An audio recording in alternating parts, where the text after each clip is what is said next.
Professor Stephen Cohen is a contributing editor to The Nation. He's a professor emeritus of Russian Studies and Politics at NYU in Princeton. His book, Soviet Fates and Lost Alternatives, which examines the new Cold War, is now available in paperback. He has written a number of articles for The Nation, Cold War Against Russia Without Debate, and more recently, Cold War Again, Who is Responsible? You can find all that over at thenation.com. And Professor Cohen, welcome back to the program. Tom, I'm glad to be back with you. Thank you. I so appreciate your being with us for this hour. This is a topic of considerable depth and concern to all of us for a variety of reasons.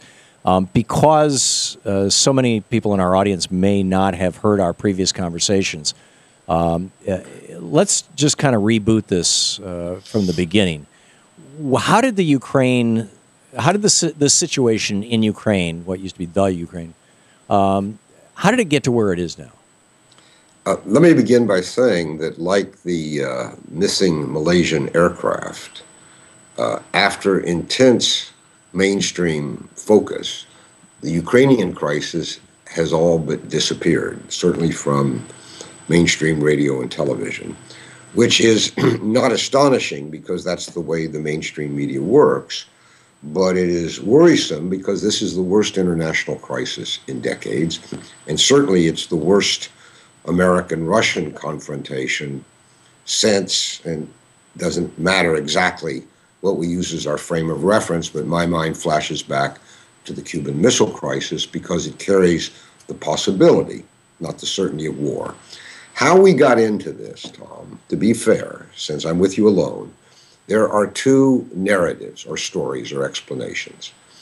The official Washington and Brussels NATO explanation is, and this is endorsed virtually without exception in the mainstream media, is that the United States and Europe benignly offered Ukraine back in November 2013 an economic relationship with the European Union just to help Ukraine become a prosperous society.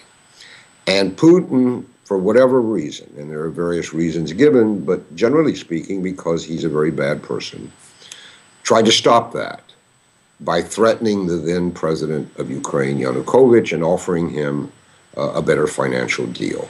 Yanukovych accepted Putin's offer. Ukrainian people came out in the streets to protest at the Maidan Square. Then, as time went on, in February of 2014, the Maidan demonstrators began to be infiltrated by radicals, partly from Western Ukraine. Violence ensued. Yanukovych fled the country, and a new government supported by the street took power in Kiev. That's the government that's in power today, and which we, the United States and Europe, support with extraordinary enthusiasm. And meanwhile, that government in Ukraine, which is based in the parliament, now includes a new president elected this Sunday, Mr. Poroshenko. That's a separate story.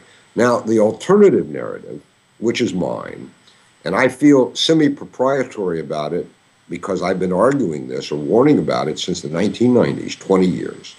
In a nutshell, is this. The beginning in the 1990s, the United States began to move NATO, our Cold War military alliance in Europe, ever closer to post-Soviet Russia's borders. And by the time the Ukrainian crisis rolled around, NATO was already in the Baltics, right on Russia's borders. And may I interject? Correct me if I'm wrong, but my understanding is that when the Soviet Union's dissolution was navigated with George Herbert Walker Bush and Mikhail Gorbachev, there was an agreement that NATO would not be in those countries on the border of Russia. That's 100% correct, except at that time, because this was 1990, the end of the Soviet Union was not on even the horizon or the agenda. What it had to do with was Gorbachev's agreement to reunify Germany. You'll remember Germany, the divided Germany had been the epicenter of the previous Cold War. To have a reunified Germany, and here was Gorbachev's main concession, that Germany would be in NATO. Now, that was a hard sell in the Soviet Union, where the Soviet Union had lost about 27 million people in World War II to Germany. And there was a lot of anxiety about a reunited Germany. But the deal was that Germany, in the words of the first President Bush's Secretary of State, James Baker, NATO would not move, and I quote, 1 inch to the east from Germany. In other words, there would be no NATO expansion. That promise was broken by Clinton and then again by Bush, which brings us to 2008. In 2008, the United States pressed Europe to offer the former Soviet republics of the Soviet Union, Georgia, and Ukraine membership in NATO. Those were and had long been, because Putin had now been in power since 2000, Russia's red lines. NATO cannot cross those red lines. When it appeared that NATO was trying to cross that red line in Georgia in 2008, there was a brief proxy war in Georgia. And then comes the events that I just described in November 2013. Now, it all sounds benign. What's wrong with an European Union economic partnership to Ukraine to help make Ukraine prosperous? Leave aside the question that it's hard to imagine how affiliation with the European Union would help Ukraine economically. Leave that aside. There's dispute about that. The reality is, Russia saw this as an attempt to smuggle Ukraine into NATO through the back door. And Russia was right, because that agreement, which is about 1,000 pages long, included a section on security. And had Ukraine signed that agreement, it would oblige Ukraine, though the word NATO is not used, to abide by all of the European Union's military and security policies. In other words, NATO. So Russia began to push back. Then came February, and this is really where the crisis began. And I'll end with this narrative here. In February, the European Union brokered with the then president of Ukraine, who had been elected, Yanukovych, an agreement to end the violence. He would remain president until December of this year, and he could run again for president, but there would be a new presidential election and parliamentary elections. Meanwhile, there would be a kind of all-Ukrainian coalition government under Yanukovych. That was a good idea. It would have stopped the violence. It would have provided for some transition with procedure in Ukraine. But the street, the Maidan, now controlled by very ultra-nationalist forces called the Right Sector, literally, violently overthrew that agreement. Yanukovych fled. At that point, Russia decided that this was a march toward the entirety of Ukraine, backed by the West. And Putin moved, as you know, to annex, or as he says, reunite Crimea, that peninsula of Ukraine that had traditionally been part of Russia, back into Russia. That then led to unrest in southeastern, the pro-Russian sections of Ukraine. And now we are where we are today, with more people dying every day, the fighting going on inside Ukraine, and no negotiations, though I believe they're low-hanging fruit, being seized by the West. So that's the alternative narrative. And your listeners and your viewers can, as Casey Stengel used to say, about what happened. Okay. We're taking Skype audio from you, so as soon as the music starts, it kills your audio. So we'll have to have you finish that sentence and that thought in just a second. We're talking with Professor Stephen Cohen. He is a contributing editor with The Nation, Professor Emeritus of Russian Studies and Politics at NYU and Princeton. You can read his writings at thenation.com. We'll be right back. This is the Thom Hartmann Program. thenation.com for the writings of Professor Stephen Cohen. If you haven't read his many articles on this topic, I strongly suggest you get over there and get into the search engine on The Nation.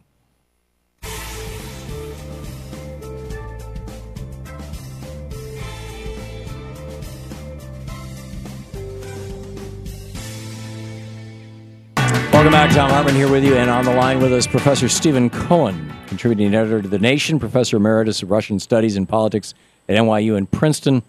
You can read his writings over at thenation.com. So, Professor Cohen, you were, just to recap very quickly what you were saying, and then we can get into contemporary events here. There are two narratives, two explanations of how we got into this worst crisis between the United States and Russia in decades in Ukraine. One is, and this is what you read now in the newspapers, Putin invaded Ukraine, and we came to Ukraine's rescue. That is, in my judgment, a false narrative.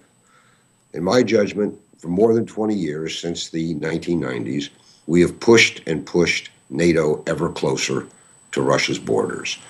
Putin was convinced, as was the Russian political class, that our dealings with Ukraine back in November of 2013 and onward have been an attempt to bring Ukraine into NATO. That was a red line. Putin pushed back. I ended by saying, before we stop for the break, that your listeners and viewers, as Casey Stengel said, can look this up. You could look it up. It's a matter of historical fact. It's not my editorial opinion. It's not my ideology. It's a matter of fact. But it's brought us to this crisis, and because you have these two conflicting narratives, we saying Putin's entirely responsible for it, Putin and Russia saying we brought this on ourselves, those two narratives delete the space for negotiation. And meanwhile, the violence in Ukraine grows, and Ukraine comes ever closer to an actual civil war. So what do the and I've done the homework, and your analysis, I believe, is absolutely accurate. Given that, what do we need to know about the elections that happened this last weekend? Well, first of all, we need some more information, which will come probably in a week or so. There's a new president. He is one of the Ukrainian oligarchs, the people who took Soviet-era property in the 1990s and became billionaires. But he's a rather small oligarch. And in addition, this is Mr. Poroshenko. He made his money not on the hard stuff, oil and gas, but on candy, which makes him kind of the Santa Claus oligarch. More importantly, though, he also has a media empire, including a national television station in Ukraine. And for the last 4 or 5 months, he's used that station to polish his image, to kind of scrape off the oligarchical aspects and present himself as a benign, moderate man. Sort of like Bill Gates and his foundation. Well, he may aspire to that role, and that would be good. Yeah. A benign, moderate president of Ukraine might find a way to negotiate an end to this crisis. But there are several problems. First of all, it's a technical point, but since February, which was a coup when they overthrew the elected president of Ukraine, the street did, and put in this government, they reverted to the 2007 constitution, which gives far more power to the parliament, which is the basis of the government in Kiev, than it does to the president. For example, reverting that constitution means that the parliament, not the president, appoints the prime minister who controls the government, which means the military, the Ministry of the Interior, and the prosecutor's office, and all that. So it's not clear that Poroshenko has much power. Secondly, he said, in my judgment, absolutely the wrong thing when he was elected on Sunday. He said he was going to continue and intensify what Kiev, the government we back, calls, I quote, its anti-terrorist operation against the pro-Russian insurgents in south and eastern Ukraine. Now stop and think a minute. Clearly, Ukraine is a very diverse, divided country that is going through a kind of proto-civil war. Why would you call your fellow citizens, if you saw them as that, terrorist? It's almost Abe Lincoln was even more diplomatic when he referred to the Confederates. I thought it's interesting you say that. Last night, by chance, I watched a little bit of the film Lincoln, and there was a segment in there where Lincoln refused to call the leaders of the Confederacy anything other than our wrong-headed fellow citizens. Right. This was when it was clear that the North was going to win the war toward the end, that he was seeking reconciliation. He was seeking negotiating partners. He was looking forward to a cooperative period of reconstruction. It didn't work out that way. But Lincoln understood that in a Civil War condition, if you write your opponents out of humanity, out of legitimacy, then there's just more war ahead. Now, that's what's happening in Ukraine. Kiev has launched, and I mean launched, this is real military operation, helicopter gunships, tanks, uh, armed personnel carriers, all manner of very serious heavy weaponry against insurgents who are ensconced in large residential cities. So civilian casualties are building up. And they're doing this under the justifiable, they think, accusation that these people are nothing but terrorists. How they came to that term is clear for political reasons. But here's the really worrisome part, or it should be for you and me, Tom. The United States government is endorsing this. The woman who is the face and voice of the State Department, Jen Psaki, I think it's pronounced, almost on a daily basis, says that all Kiev is doing is a rightful attempt to restore law and order. And this includes, remember, what happened on May 2nd, when 40-plus pro-Russian, or at least anti-Kiev people, were burned alive in a building in Odessa.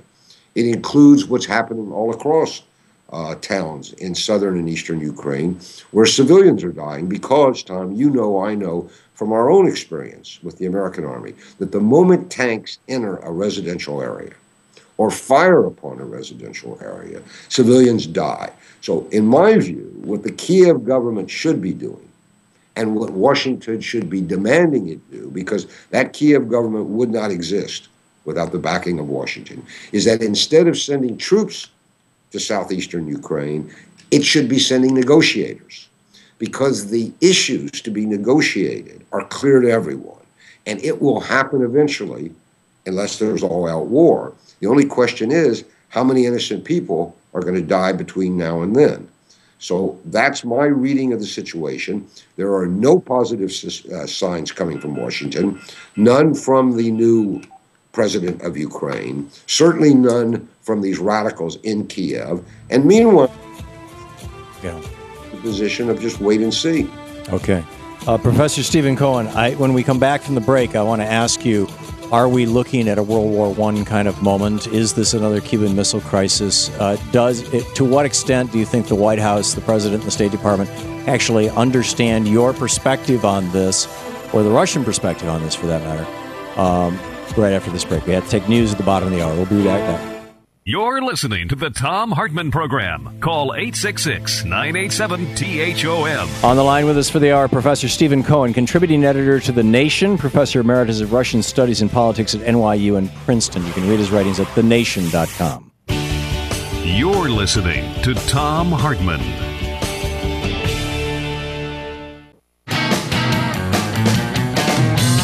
Welcome back. Thom Hartmann here with you, defending America from the weapons of mass deception. Professor Stephen Cohen on the line with us, Professor Emeritus of Russian Studies and Politics at NYU and Princeton, author of the book Soviet Fates and Lost Alternatives, which examines the new Cold War and is now available in paperback, and the author of numerous articles, Cold War Against Russia Without Debate, and Cold War Again, Who is Responsible, that you can find over at thenation.com.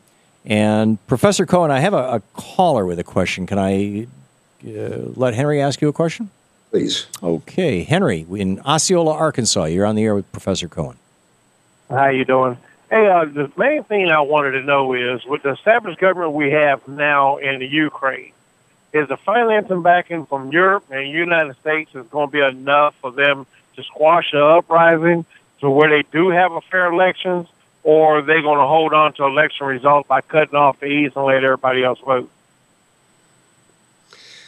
Well, it's a good question. And the problem in Ukraine is not just financing these military operations. The new president, Poroshenko, said yesterday that he needed military assistance from the United States. I'm not sure Obama will do that. But the larger problem is Ukraine is an economic basket case. It owes billions and billions and billions and billions of dollars to foreign banks. It can't honor its own sovereign debt. The IMF, the International Monetary Fund, has offered or given, they've already signed they've signed the agreement, given Ukraine several billions of dollars over the next 3 or 4 years. Part of the problem is that's not a gift, that's a loan.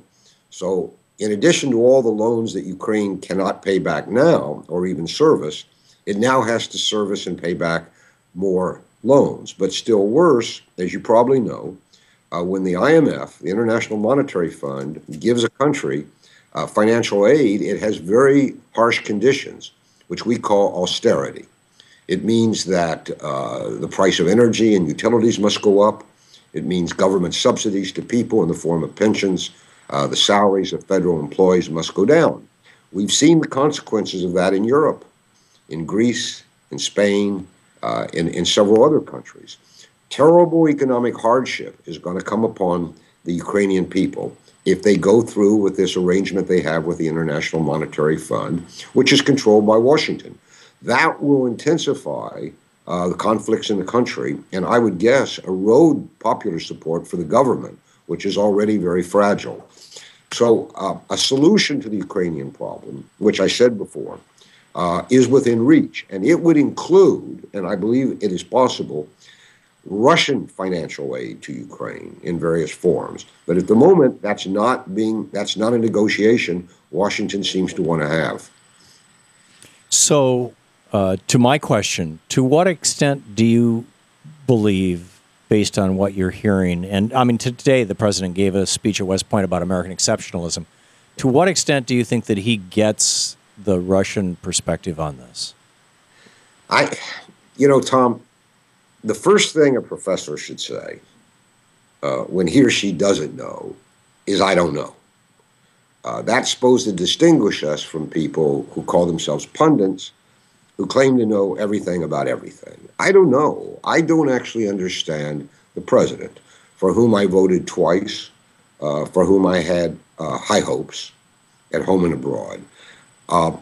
What makes it difficult to know is that both President Obama and Secretary of State Kerry make public statements about Russia and Ukraine that, to me, and I spend most of my time studying this, seem completely detached from the reality.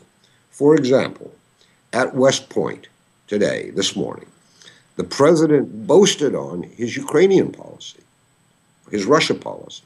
He said, "We have isolated Russia." Those were exact words. What is he talking about? Did he miss the $400 billion natural gas deal that Russia signed with China last week for the next 30 years? Is he not aware that our own allies in Europe don't want to go along with the sanctions against Russia that he, Obama, is proposing, because Western Europe, and Germany in particular, is so dependent on its economic relationship with Russia? Is he unaware that India doesn't support us, that even Israel didn't support us at the United Nations in condemning Russia? Russia is not isolated. Russia has options. It has other places to go. And in fact, many people who want to do sort of realistic, hardcore, corporate business with Russia are ready to step in if those Western companies are forced to step out. So there's this sense that the administration is saying things that aren't true. Now, does it make its policy based on those fictions? And here's where, again, we don't know. And this is new. In my long life of being involved in American-Russian relations as a scholar, we always knew with whom the president spoke in moments of crisis. We always knew that there were two, at least, opinions in the government, and that the struggle was going on in Washington as well. We know none of that. There is no evidence, for example, that Obama consults about Russia or Ukraine with anyone who is not already in his entourage and whose advice has led him to this crisis. I would feel better if I knew, for example, just to pluck a name or two names out of a well-known hat, if Obama was secretly having conversations about the crisis with, for example, Jack Matlock. Who is Jack Matlock? He was Reagan's ambassador to the Soviet Union. He's a very conservative man, but he thinks our policy is fundamentally wrong on Russia, and has thought this. He represents that wing of the Republican Party that thinks that Reagan ended the Cold War.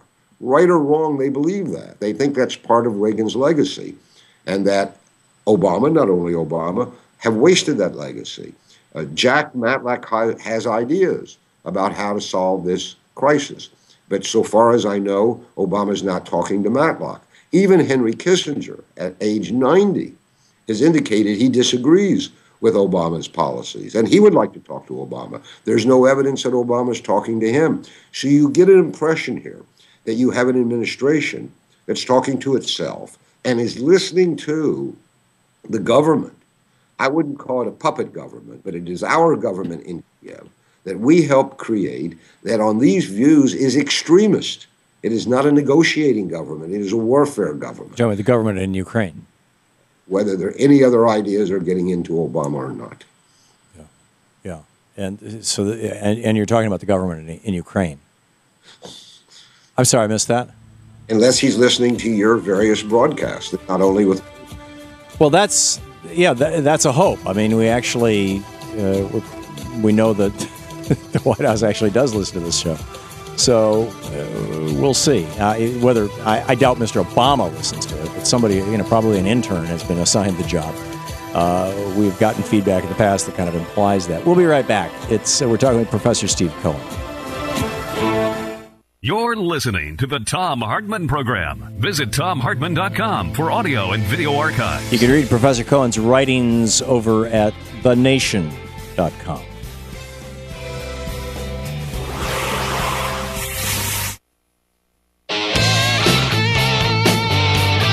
Welcome back. Thom Hartmann here with you.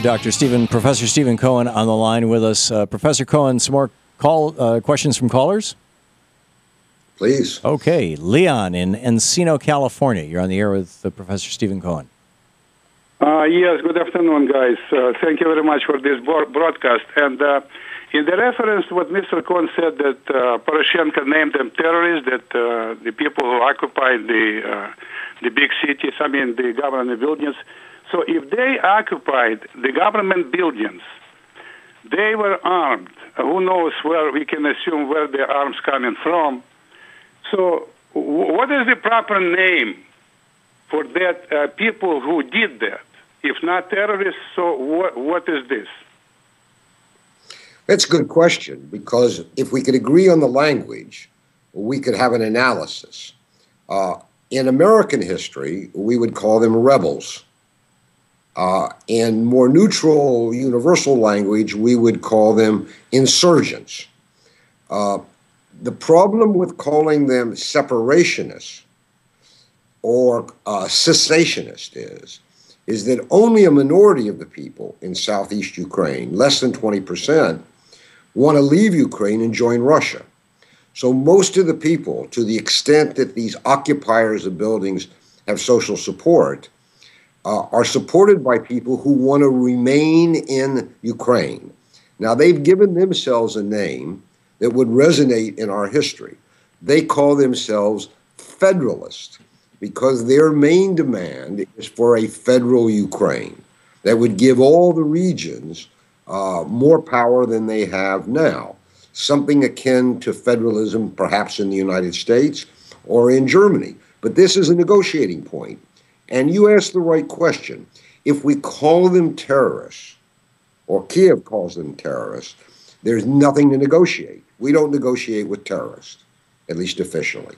If we say that they're federalists or insurgents or rebels, then you send a delegation to negotiate. As for where the weapons come from, I'm guessing based on your accent and your pronunciation of Poroshenko, that you know as well as I know that Ukraine is awash in weapons.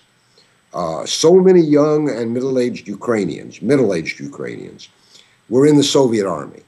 They know how to use weapons. There are weapons all over Ukraine. Some may be coming in from Russia, I don't know. But they don't need Russian weapons in terms of light weaponry. There's plenty in Ukraine. Okay. And Rudy in Chicago, listening on WCPT. You're on the air with Professor Cohen. Yeah, Professor Cohen, I heard you analyze the Ukraine crisis with Tom several weeks ago. It prompted me to call President Obama on his comment line. I identified myself to him as a B-52 aircrew member, the Strategic Air Command during the Cold War. I said that I know what a nuclear detonation looks like, And I urged him not to let anything provocative happen in the Ukrainian crisis, as it would be very dangerous. So I thank you for your analysis. Thank you, Rudy. Tom, what your caller highlighted is something you and I discussed on other of your broadcasts. Too many tails are wagging the dog in Ukraine. One of the dangers is that something horrible could happen that could precipitate a wider war. And we came close to that on May 2nd in Odessa, when 40 or more people were burned to death on purpose, not by accident, in a confrontation between pro and anti-Russian forces in Odessa. So your caller's right. I mean, one of the priorities of the President of the United States is to do everything in his power to avoid one of these tails wagging the dogs of war. And the number of tails wagging the dog in Ukraine can be counted by the number of young and middle-aged men on both sides wearing black masks. They don't want anyone to know who they are, along with the proliferation of snipers. It's an exceedingly dangerous situation. If we have time, Tom, I would be very eager to return just for a minute to the question about Obama's policy and how it could be changed or not be changed, if you're interested in that. I would love to. We're going to hit a break in about 15 seconds, and when we come back from that, we'll have about 5 or 6 minutes, and we can get, and I hand it to you, and you can go with it, okay? Professor Stephen Cohen is with us. He writes for The Nation, thenation.com, contributing editor with The Nation, a professor emeritus of Russian study and politics at NYU in Princeton, author of the book Soviet Fates and Lost Alternatives. His most recent article for The Nation, Cold War Again, Who is Responsible? Check it out. We'll be right back.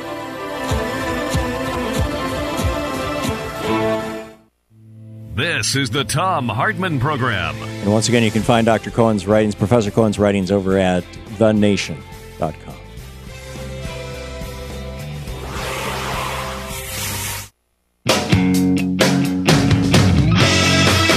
Welcome back to our hour with Professor Stephen Cohen, contributing editor at thenation.com and author of Soviet Fates and Lost Alternatives, which is now available in paperback. Professor Cohen, I just wanted to toss to you. We have Kevin has in Santa Fe asked the question, and perhaps you'd like to roll this into the little riff that you wanted to do here. Why should we listen to Kissinger or Reagan's advisors? Isn't that ignoring Obama's international successes up to this point? I don't know what those Obama international successes are. The two that he had before the Ukrainian crisis began were primarily Syria, where Assad agreed to destroy his chemical weapons. That was brought about by Putin. We've now lost Putin, or are in danger of losing Putin as a partner. The second was Iran, where Iran agreed to negotiations that could lead to the end of Iran's nuclear weapons program. That was abetted significantly by the Russians, who have good relations with the Iranians and push them to negotiate with Obama. So Obama does not have a foreign policy legacy, and things get worse. My point is, and I don't actually know the answer to the question, is how do we change American policy, which has brought this crisis upon us? I'm a Democrat. And you have to do it democratically. I don't approve of the way they did it in Ukraine, where they overthrew an elected government in a street coup, and we embraced the coup government. That's not democracy, and it won't bring democracy to Ukraine. So we have three ways traditionally. We do it through grassroots movements in this country. None now exist on the issue of Russia policy, or if they do, they're isolated and they're weak. They have no national impact. The second is we try to approach the administration directly through contacts in the administration. Those of us who are urging a different policy have no such contacts. The administration seems isolated. The third way is to appeal to Congress, to senators, to congressmen. But there are no congressmen or women or senators ready to take up these issues. Privately, I know personally, some of them are very worried. They listen. They sort of agree that policy has to change, but they don't speak out. And there is, of course, a fourth way, of which you're a part, and that is to force this issue, this debate.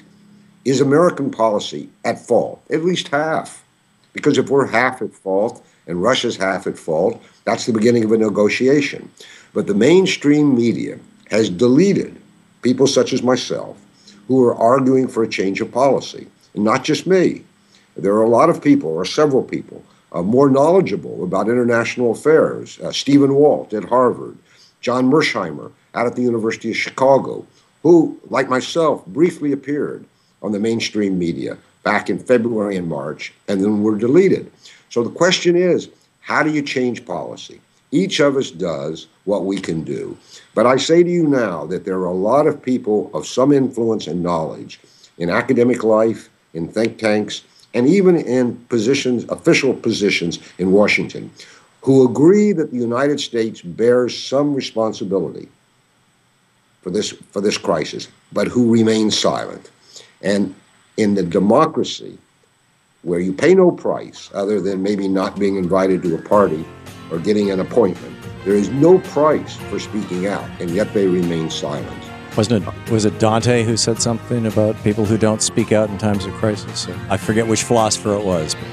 But Professor Stephen Cohen, thanks so much for being with us today. I really, truly appreciate it. You can read Professor Cohen's writings over at thenation.com. His most recent articles, Cold War Again, Who is Responsible? And Cold War Against Russia Without Debate. And his book, Soviet Fates and Lost Alternatives, which examines the new Cold War, and it's now available. Thank you, sir. We'll be back.